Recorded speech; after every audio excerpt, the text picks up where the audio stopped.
দর্শক, এই মুহূর্তে আমরা রয়েছি সচিবালয়ের যে ১ নম্বর গেটটি তার সামনে। এখানে জাতীয়করণের দাবি নিয়ে যে শিক্ষকরা রয়েছে তারা কিন্তু এখানে তাদের দাবি নিয়ে এসেছে। তাদের দাবি একটাই, জাতীয়করণ করা নিয়ে। প্রায় ১৫ থেকে ২০ হাজার শিক্ষক কিন্তু পুরো এই সচিবালয়ের ১ নম্বর গেটের সামনে অবস্থান করছে জাতীয়করণের দাবি নিয়ে। তার ঠিক সামনে যে ১ নম্বর গেটের রাস্তাটি রয়েছে, সেই রাস্তার সামনে কিন্তু পুলিশ সতর্ক অবস্থায় রয়েছে। এখানে জলকামানের যে গাড়িটি রয়েছে সেই গাড়িটিও এখানে কিন্তু আনা হয়েছে।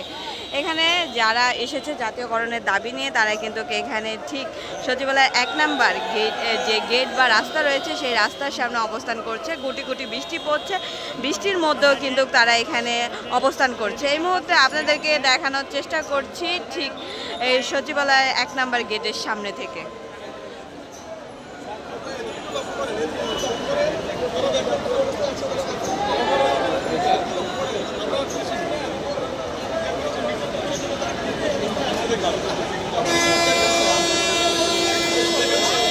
তারা দীর্ঘদিন ধরে কিন্তু তাদের জাতীয়করণের দাবি নিয়েই প্রেস ক্লাবের সামনে অবস্থান করেছে এবং তার আগেও একবার সচিবালয়ের সামনে ঘেরাও করার জন্য যাওয়ার সময় কিন্তু তারা ৫০০ টাকা চিকিৎসা, একজন একটা ডাক্তারের অ্যাপয়েন্টমেন্ট দিতে গেলেও একটা ডাক্তারের ভিজিট দিতে ১৫০০ টাকা থেকে ২০০০ টাকা দেওয়ান লাগে।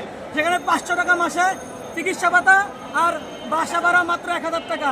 এটা একদম সেই আদিম যুগের কথা, একদম নির্মায়ের কথা। আমরা এটা মানতে চাই না, আমরা কোনো কথাই না, আমরা শুধু এক দফা দাবি চাই, জাতীয়করণ চাই। আপনার আজকে কত হাজার শিক্ষক এখানে এসেছে? আমরা এখানে আমাদের আজকে টার্গেট ছিল ২ লক্ষ শিক্ষক। তবে আমার মনে হয় ২ লক্ষ শিক্ষক উপস্থিত হয়ে গেছে অলরেডি।